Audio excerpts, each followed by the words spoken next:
Hiya everyone. I'm just not been on for ages actually, have I? So I've been enjoying the sunshine with my children during lockdown, but now things are beginning to relax and it looks like people are going to start being able to socialise a bit more. I haven't up until this point really done a lot of face masks because I didn't feel homemade ones would offer anyone in the health profession any real protection because they're not medical grade. But now in the updates you talk about people having a face covering when they go out and go out in public and can't completely socially distance, as in the 2 meters. People are becoming more and more aware that face mask might be useful. So I've made some for myself and for a few friends that wanted them. So I thought I'd do a stage by stage of how I make them. So what I'm using right now is a twig and tail pattern. It came through an email to me and was free, so I'm not sure if that one's still available, but that's what I've been using. And just to let you see that what I've done is I've cut out some, this nice pretty pattern. So I've done size medium for myself. I've got quite a chunky face and a nice sized nose, and medium is perfect. When I first bought the pattern and made some, I made like extra large, a large, medium for older children. Then I did small for younger children, did extra small for really small children. Turned out they're all too big. So do measure bridge of your nose down to your chin and select the right size for you. For me, medium works perfectly. So this is the medium size. So these are your 2 outer pieces, which will kind of go up to you like that when it's all made. So that's those 2. These are your 2 inner pieces. These go on the inside of there as a covering. What I've done with these is I've just overlocked the edge because that's free, that is going to be showing and obviously could be prone to fraying. Then for the lining, now if you go onto the official government website and look at what they say you need, they say you need 100% cotton with a good weave. I think it's 180 weave, and it says to use a minimum 2 layers. So this is my inner layer and that gives you your 2 layers. What happens with this pattern is when you make it, you get a channel. You could purchase a HEPA grade filter, place that in between the 2 layers, and that would be another layer. What it's saying is, I mean, they show you, there's a demonstration where you can make a face mask out of a t-shirt. Me personally, I think jersey is probably a little bit too much of an open weave, but if you feel safe with that, go for it. This one I'm using 2 lots of quilting weight cotton because that's the best weave, the best quality, and to me that makes sense. So then after that you need your elastic to go around your ears. Now this pattern does show you a way of making it with ties, and what I would say is if you're going to do ties, put the loop around up through the channels and tie up at the top. That'll be a lot easier. I don't mind the ear elastic because I'm not wearing them for a prolonged period of time. I can imagine that people have to wear these all day, like the healthcare professionals. That on your ear would be quite irritating after a while. So those stretchers, ones that wear on the back that they can clip the elastic onto, look amazing and probably such a relief for their ears. But anyway, that's what I'm using. So it does say somewhere how much I need to use. Let me find it in amongst my lovely pile of fabric. Put it back in the envelope. So there's your elastic length. So for the medium, if you're having a tie, it's 15.5 inches of tie. So you can use bias binding, you could use ribbon, whatever you want really, but I use elastic. So for the medium, it's 2 pieces of 5.7 inches long, which is what I'll be using. So that's the first bit I'm going to show. Well, no, actually I'll do the first full bit. Should I make the whole mask now? No, I'll show you in stages because then you don't have to put up with my blubbing in between. Blah de blah de blah. Anyway, so you can take your 2 outer pieces and you sew them right sides together. Right sides together. Obviously pin it if that's what you want to do. I'm just going to angle this a little bit so you can I also don't want you to fall over. Sorry for making that a bit bumpy. So you can see my machine. I just hold it together. So the seam allowance is 3/8.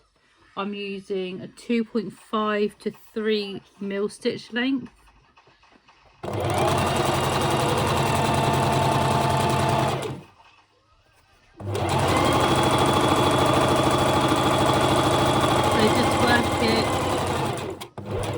Around the curve. I don't backstitch because you're going to fold it over. So what you do from the front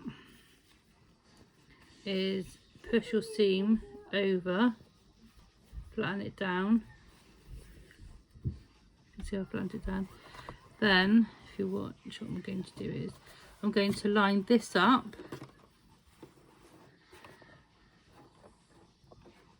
and then I kind of hold it and flatten it out whilst putting the seam flat. Oh, and my needle's just unthreaded itself. That was handy, wasn't it? Just rethread that a second. And I'll start that bit again. So what you do is you basically hold the seam flat and sew it down to one side. I always push over to the right, that's just how I do it. Push it the way you feel more comfortable. I'm left-handed if that makes any difference. So anyway, so there you go. I line it up. So obviously this is curved. So this just, you feed it through with the curve. So you're not going against it.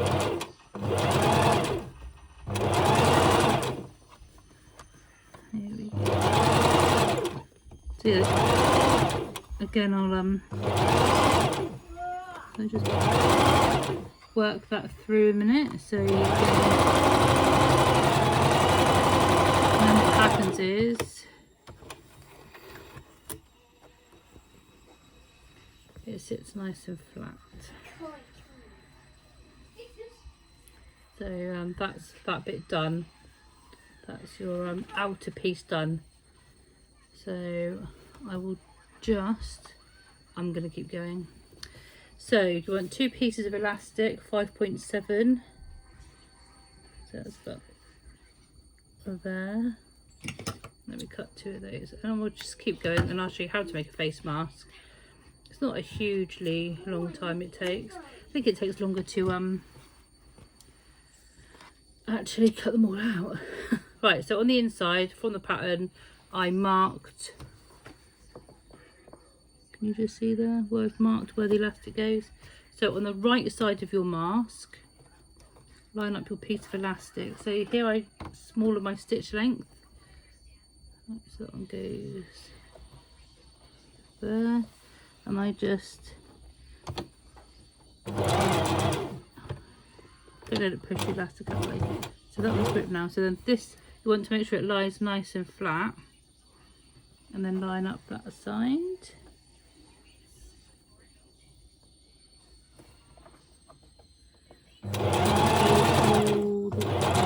So it doesn't push the elastic in the wrong position. I just put it up slightly.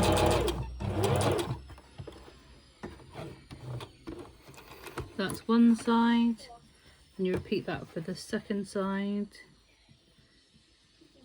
And what happens is when you put your lining pieces on, it all like stays inside the seam allowance and it was nice and neat and tidy. Just make sure it clicks in, yeah. Keep it nice and flat.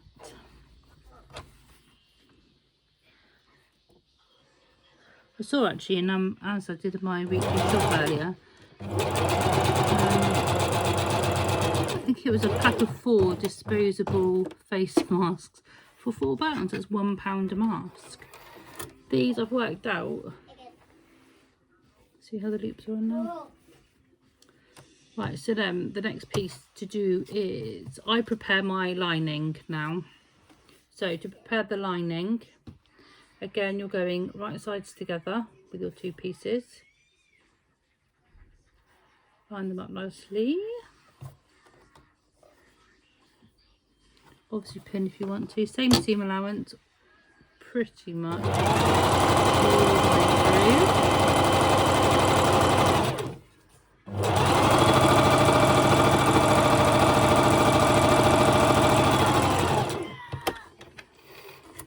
Then instead of of sewing it down, which you can do, I just trim it.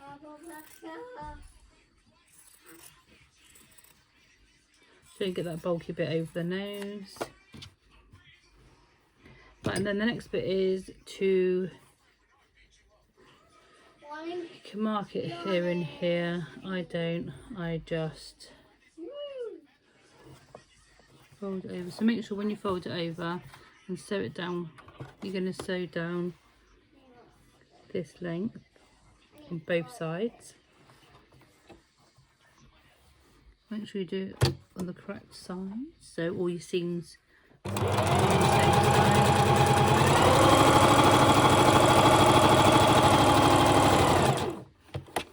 That's all done. So if you're making like a group of like 5 or 6 of these for like your whole family, like do it kind of like a factory line kind of system, and then you can just rattle through them.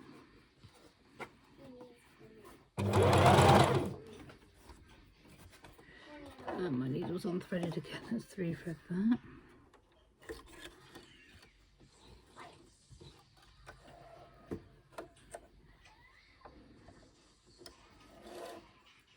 Let's make sure I pull that through a bit better.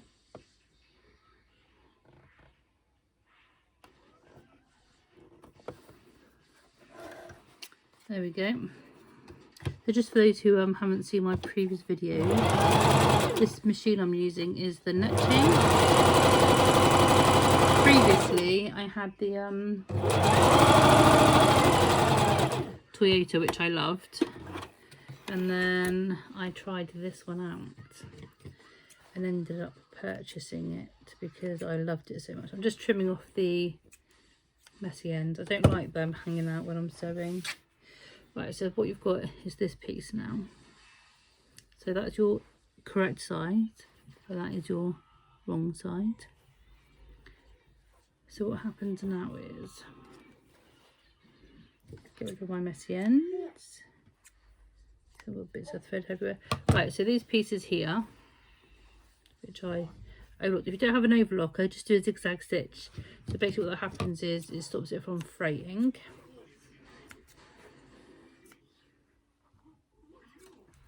Right, put that to one side. So on this bit here, you lay this bit here right sides together. So now I do pin this bit, because what I do is I pin the elastic in place so it stops it from going into your seam allowance. And then I just pin. I'll show you that in a second. Probably hear my son talking in the background, bless him. Okay, so I'm going to hold this up to you now. So what I've done is I've pinned here where the elastic is on the end and here, and what happens is you sew along here and then you chop corners off, so when you fold it inside out, nice neat corner. You do that to both sides. Both sides, that's right Ethan, both sides.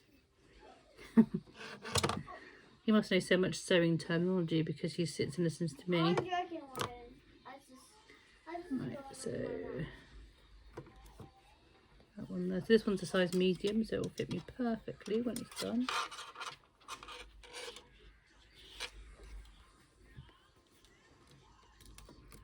So how everyone's been with lockdown, I hope you've all been able to have a nice-ish time with it.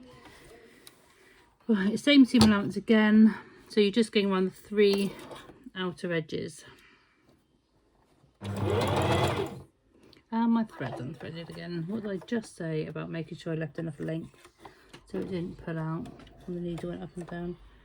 But I don't listen to myself, do I? At all.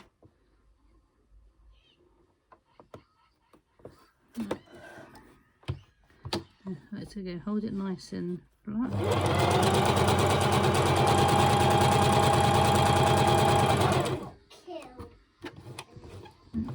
Turn on your corner. Let that pin go. Oh, I see it's on the floor. I'll leave it there for a second.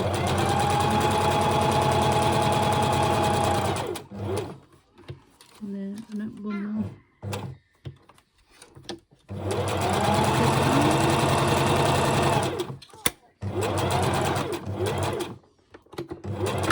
Couple of reverse stitches on that one. Right, take your pins out. Thread. So on this one, I'm show you there. Just chop the corners off. So when you go to turn it out, it's all nice and neat. Other side.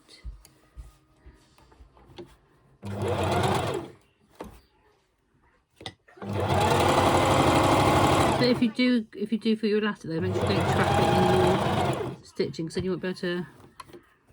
You won't unfold. When you unfold it, your elastic will be stuck in this seam. It tends to be if you pin it, I've just stained that with no thread. What is wrong with me today? What is wrong with me today, Ethan? What do I keep doing this for? Goes to show, doesn't it? You can be a seasoned stitcher and still make these silly mistakes. Right. What are you doing? Now it's going to blunt. Right, nice sharp corner.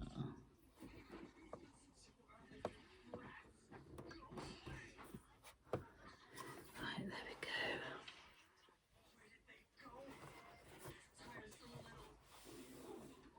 Right, here we go.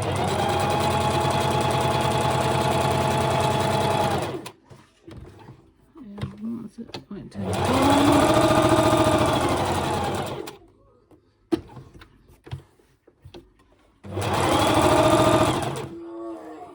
What you thought was a bit of a mess. So that's that bit done. Again, trim the corners. So now the next bit is attaching the lining to the outer. So that's your right side, obviously. You get your right side and put it against the right side of your outer.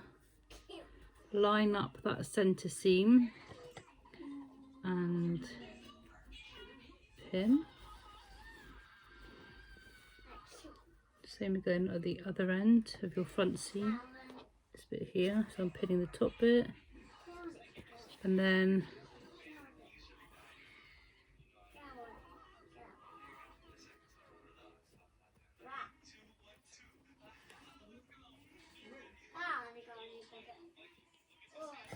pin up these edges.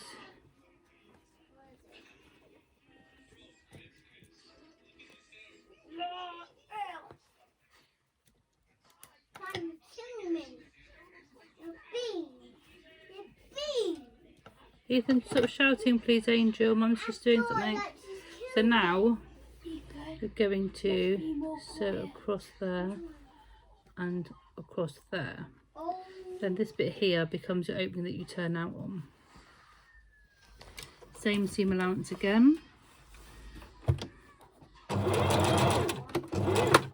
You do top stitch right at the very end, so this is obviously shaped again, so you need to feed it through your machine.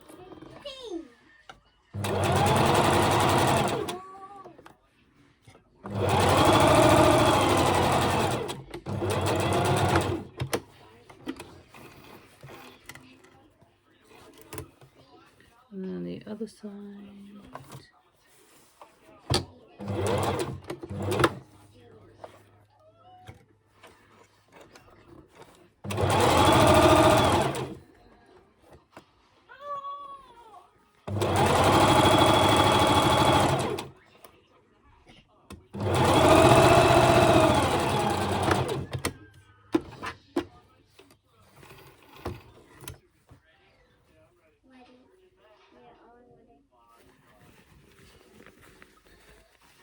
You turn it through.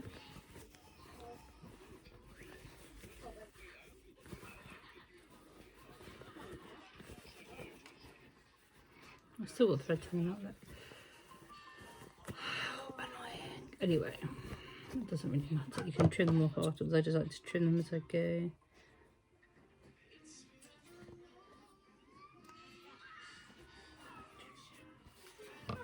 So sometimes you need to do a little bit of a poke in the corners, get that corner nice and crisp, depending on how fussy you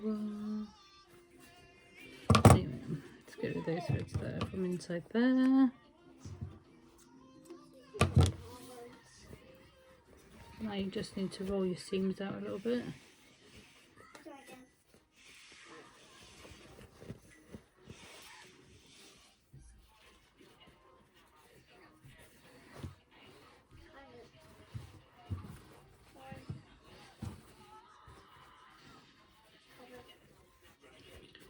So I always go from the top, so now I lengthen it a little bit, my stitch length, just so, because top stitches doesn't need to be like tight stitches.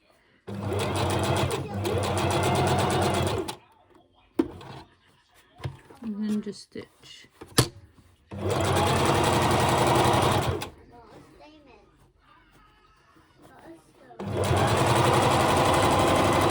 All the way around the outside. Make sure it's the inside nice and flat.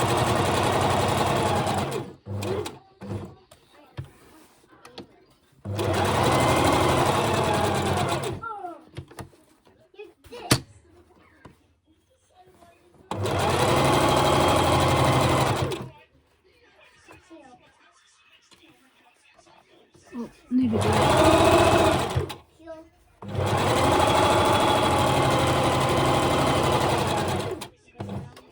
So you can see what's happened is when you've made it, you've stitched your elastic pieces in 3 times to keep them nice and secure, because you've done the first stitch when you line them up, you did the second stitch when you put the lining in, and now you've top stitched them. So that should make your elastic pieces nice and secure, which is awesome. That's your face mask done. All made. Let me show you. So obviously it's shaped so it goes over your nose and over your chin.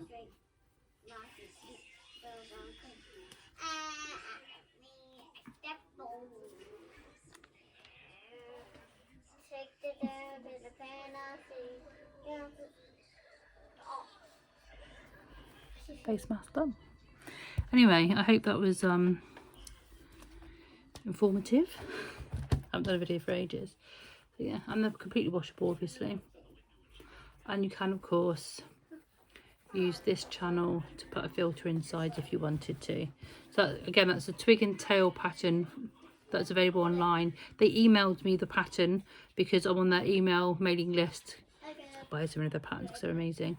So I don't know, but have a look on the website, see if you can access that one. It's a free download. They also have an option for the pleated face mask, and obviously like I said, they have the option to do the tie, which is a slightly different finish on that end, but the instructions are really easy to understand, and it's really well explained. So thank you Twig and Tail for that one.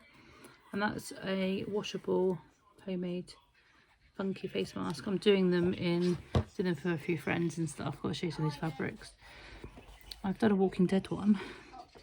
We're doing a Star Wars. I've got witchy fabric here. I've got like crowns and hearts, so you can kind of be an individual one with your face masks and not be the same as everyone else. I love this one, so cute. So yes, I'm going to crack on with these. I've got a Spider-Man one for my friend's little boy. He's going to be really happy with that, bless him. Got a Superman one. I'm doing quite a few now for people. But yeah, here's a bars one. So my niece has got one, and my brother and his girlfriend. So it's definitely something that people are looking at having now, which kind of makes sense. So please like and subscribe, and I'll see you all soon. Bye.